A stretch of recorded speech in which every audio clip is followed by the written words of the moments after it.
Hello. आपका science class में बहुत बहुत स्वागत है। उम्मीद है आपको अच्छा लग रहा होगा धीरे धीरे समझने में। देखिएगा, हमने जो समझा रहे हैं वो छोटे छोटे प्रतिरोधों का संयोजन में एक भाग हमने श्रेणी क्रम पर समझा दिया है और आज हम बता रहे हैं समांतर क्रम, इसको बोलते हैं पैरेलल कॉम्बिनेशन, और वहां सीरीज कॉम्बिनेशन हमने समाप्त कर दिया है। उम्मीद है आपको अच्छा लगा होगा, समझ में आ ही गया होगा। और छोटा सा उसका फार्मूला था R बराबर R1 plus R2 plus R3, इस तरह से R4 या कुछ भी आगे बढ़ाते चले जाएंगे। ठीक है, इसमें क्या हुआ, उसमें हमने एक ही तार लिया था, उसमें एक ही तार हमने लिया था और वो तार कुछ इस तरह से था। जोड़ रहे हैं, एक दूसरा भाग जोड़ रहे हैं, फिर इसमें ऐसा करके, ठीक है नहीं, ऐसा करके हम तीसरा जोड़ रहे हैं, मतलब कुल मिलाकर के एक के पीछे एक हमने जोड़ते चले गए। इसमें थोड़ा सा डिफरेंट है। डिफरेंट क्या है, इसमें एक ही तार है, ये एक ही पॉइंट है, एक ही पॉइंट से हम दूसरा पॉइंट लेते चले गए। जैसे आप घरों में नहीं देखते हैं कि घरों में जो बोर्ड होता है हमारा, उस बोर्ड में हमने स्विच होता है ये, और दो तार आते हैं इसमें से।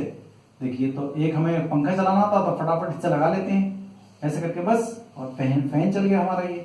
ऐसे कहीं मोबाइल चार्ज करना हो तो दूसरे सॉकेट से लगा के देख लिया, बस मोबाइल भी चार्ज होना शुरू हो गया इस तरह से। ठीक है नहीं, तो कुल मिलाकर के ये एक ही पॉइंट से हमारे ये चलते हैं। या ऐसे समझ लीजिएगा ना, जैसे आप बैटरी है, ये बैटरी आप जान रहे हैं ना, ये बैटरी हमारे पास, और तुमने कहा कि गर्मी बहुत लग रही है, जरा पंखा चलाना है, डीसी वाला छोटा वाला फैन। तो फैन ये है और हम क्या करते हैं, वो लेते हैं चुटकी और फटाफट एक चुटकी यहाँ जोड़ दी और दूसरे तार की चुटकी हमने यहाँ जोड़ दी, बस इस तरह से दो तार चलते हैं। तो और कह दिया कि जरा रोशनी करो भाई, लाइट नहीं है, तो रोशनी के लिए हमने एक छोटी सी और लाइट ले रखी, तो लाइट भी हमने जला ली। देखो ये बल्ब मैंने बना लिया, ये बल्ब हो गया, तो दोनों तार होते हैं बल्ब के, एक तार यहाँ जोड़ दिया, एक तार यहाँ जोड़ दिया, तो कुल मिलाकर इसी पॉइंट से चल रहा है, ये भी इस पॉइंट से चल रहा है, ये भी। ठीक है नहीं, तो एक पॉइंट इसका ये है और एक भी ये है। मान लिया ये गर्म वाला है, ये ठंडा वाला है। तो अगर कुछ और भी चलाना हुआ, जैसे हमने चार्जिंग करनी हुई, तो क्या करा, एक यहाँ से एक रेजिस्टेंस ली और एक पॉइंट हमने यहाँ जोड़ दिया और एक पॉइंट यहाँ जोड़ दिया, कुल मिलाकर एक ही पॉइंट से हम चल रहे हैं। वही सिस्टम है यहाँ, एक पॉइंट इसका ये है, ये प्लस वाला जा रहा है, उसी सर्किट को हम ये देख रहे हैं। जैसे यहाँ है उस तरह से हम यहाँ करके देख रहे हैं। देखो, ये तो बल्ब जला दिया हमने, ये पंखा चला दिया और ये चार्जिंग चला दी किसी और रेजिस्टेंस से। तो कुल मिलाकर की रेजिस्टेंस सबकी अलग अलग है, लेकिन पहला वाला पॉइंट ये है और दूसरा वाला पॉइंट ये है, बस इसमें इतना सा है। That's all.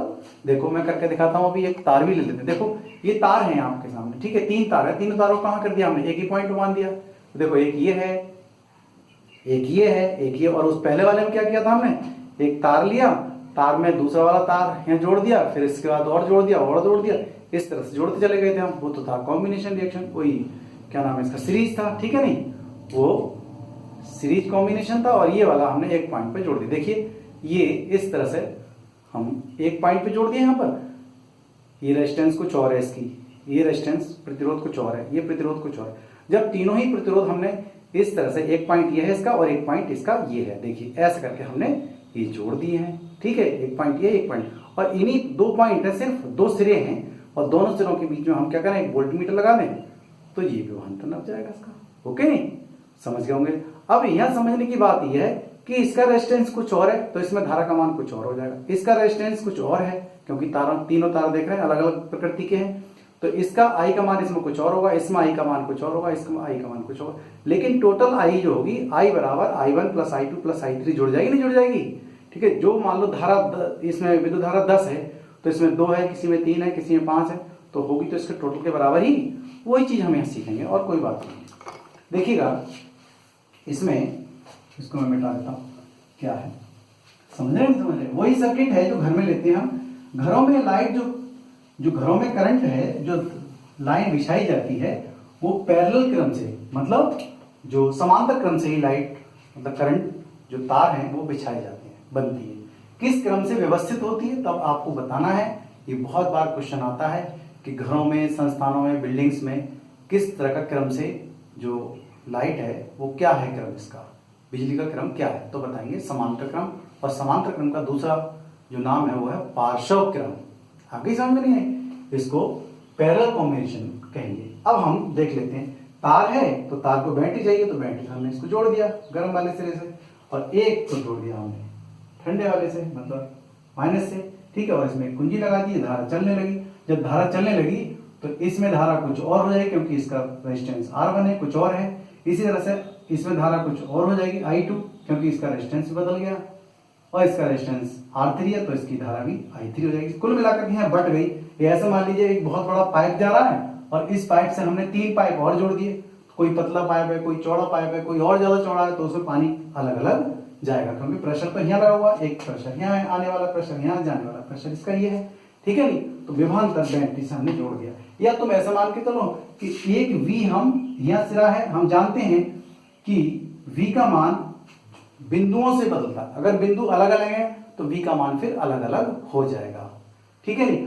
और यदि रास्ते अलग अलग हैं तो धारा का मान अलग अलग होगा। ध्यान रखें, रास्ते अलग अलग हैं तो धारा का मान अलग अलग हो जाएगा, बदल जाएगा। और बिंदुओं के हिसाब से विभवांतर भी अलग अलग हो जाएगा। अगर एक ही बिंदु है, एक बिंदु है, एक बिंदु है, तो यहाँ पर V का मान सबका एक होगा। अगर अलग अलग होते तो उसका विभवांतर अलग अलग होता। तो हम क्या कह सकते हैं कि यहाँ पर भी हम जोड़ के देख लेते, तो यहाँ जोड़ लेते हैं हम। V का नाम या तो V यहाँ लिख लीजिएगा इसका, या फिर हम अलग से बताएं आपको, ये हो गया V, ठीक है। क्योंकि एक बिंदु है और 2 बिंदुओं के बीच विभवांतर हम आराम से नाप सकते हैं। तो ये V वोल्ट मीटर हमने लगा दिया है। अब हम पढ़ सकते हैं क्या है, आइए जा ही रही है, आ रही है निकल करके, कुंजी लगी है। अब पढ़ते हैं। इस प्रकार के संयोजन में प्रत्येक प्रतिरोध R1, R2, R3 दो निश्चित बिंदु, देखो R1, R2, R3 दो निश्चित बिंदु है, एक बिंदु A है, एक बिंदु B है, के बीच जुड़ा होता है तथा A B बिंदुओं से सेल जोड़ दिया। ये A B बिंदु से सेल जोड़ दिया जाता है, जोड़ दिया। मानक प्रतिरोध R1, R2 व R3 में क्रमशः I1, I2 और I3 धाराएं प्रवाहित होती हैं। देखो इसमें I1 जाएगी क्योंकि इसका रेजिस्टेंस। और अगर हाँ एक बात और बताऊं, अगर रेजिस्टेंस एक जैसा हो हर एक किसी का 2 ओम 2 ओम 2 ओम, तो इसमें धाराएं सबकी समान होंगी, ये बात भी समझ लें। तो इसमें धाराएं अलग अलग हैं क्योंकि रेजिस्टेंस तीनों के अलग अलग हैं। पैरेलल क्रम आप समझ गए, एक ही बिंदु से और एक दूसरा बिंदु, क्या बताया है, ए बिंदु ए और बी के बीच जुड़ा होता है। बिंदु ए और बी के बीच में ही आमने सामने होते हैं। ये आमने सामने बहुत सारे हो सकते हैं, इसको ऐसे भी जोड़ सकते हैं। देखो एक तार ये है, एक तार, इससे हमने लाइट जोड़ दी, इससे हमने पंखा जोड़ दिया, इससे हमने क्या कर दिया, मोबाइल चार्जिंग कर दी। तो एक सिरा ये है इसका, एक सिरा ये है, तो एक सिरा ये है इसका, एक सिरा ये है। इस तरह से भी हम इस तत्व को देख सकते हैं। या देखो ऐसा भी देख सकते हैं, देखो ऐसे चला, ऐसे ऐसे करके और जोड़ लो, बहुत सारे जोड़ सकते हैं इस तरह से, ठीक है। और ये हम सबको एक ही सिरे से, तब भी हम यही मान के चलेंगे कि ये समांतर क्रम में जुड़ा है। ओके, समझ रहे हैं आप इसको।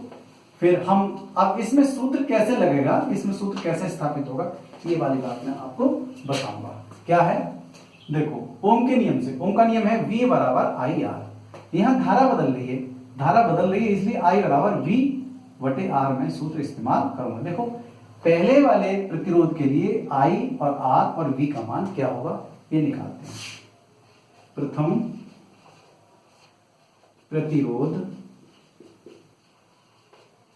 के लिए क्या आएगा, I1 बराबर V अपॉन R1। ऐसे दूसरे के लिए क्या आएगा, I2 बराबर V अपॉन R2। क्योंकि यहाँ तो V बदल नहीं रहा है, वो और I2 बदल रहा है या फिर R2 बदल रहा है, दोनों चीजें वही चीज मैं लिख रहा हूं। इसी तरह से तीसरे के लिए क्या आ जाएगा, I3 बराबर V अपॉन R3 इसके लिए, ठीक है। लेकिन कुल धारा कितनी है, ये धारा जो होगी इनका जोड़ी तो होगा।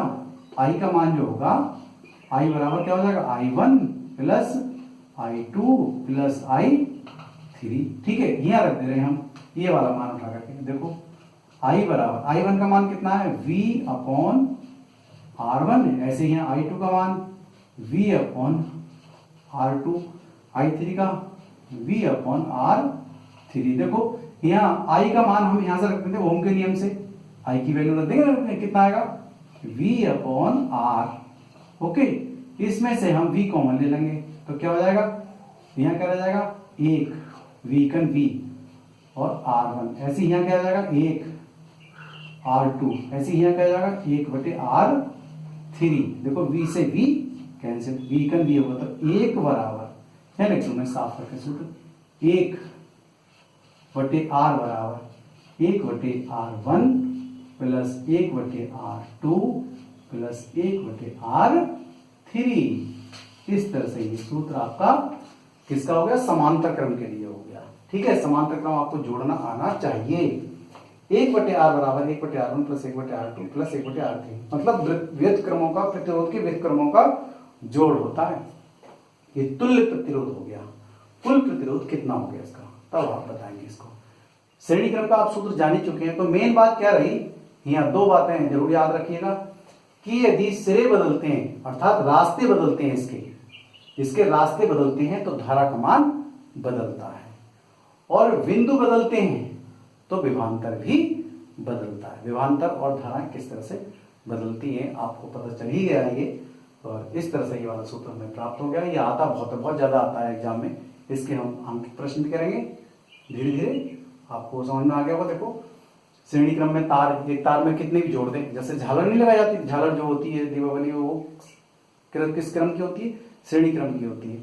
और घरों में जो लाइट लगाई जाती है, घरों में जो धाराएं, घरों में जो व्यवस्था होती है किस क्रम की होती है, वो समांतर क्रम की होती है। ठीक है नहीं, इस बात को आप नोट कर लीजिएगा अच्छे ढंग से।